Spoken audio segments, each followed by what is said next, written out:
A medula ela é achatada no sentido anteroposterior.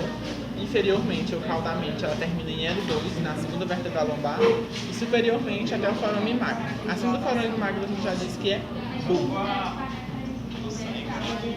Então, a medula ela vai ter algumas estruturas como fissuras, sulcos, septos, que são divisões anatômicas da própria medula em si.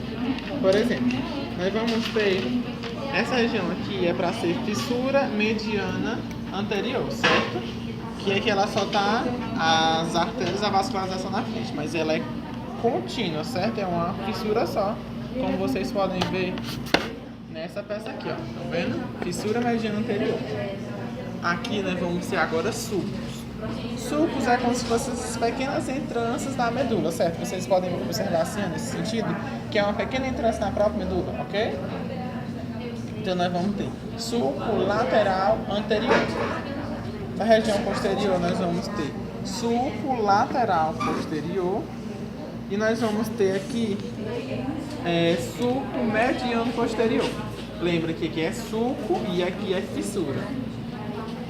Nós vamos ter também o sulco intermédio posterior. Algumas estruturas vão ter septos. O que seria septo? Seria uma divisão, uma própria entrança na medula. Como vocês podem ver aqui, ó, ele está entrando um pouquinho mais do que as outras. As outras é só um sulco assim, ó, que entra rapidamente. Sulcos posteriores. Ó, aqui, sulco lateral posterior, sulco intermédio posterior, sulco mediano posterior, certo? E ainda vamos ter os septos, que são entranças, que vai dividir a medula nessa parte da substância branca. E ainda vamos ter septo intermédio posterior e septo intermédio posterior e septo mediano posterior. Ok?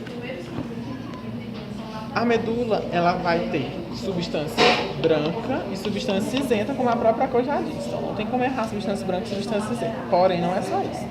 Nós vamos ter, por exemplo, a substância cinzenta ela vai ter algumas estruturas que é colunas ou polo. A literatura retrata mais coluna, mas alguns autores dizem polo, então se colocarem na prova vai estar certo. Nós vamos ter uma coluna anterior, uma coluna posterior e uma coluna lateral. E vai ter uma coluna intermédia. Essa substância intermédia é como se a gente passasse assim duas linhas imaginárias aqui na região da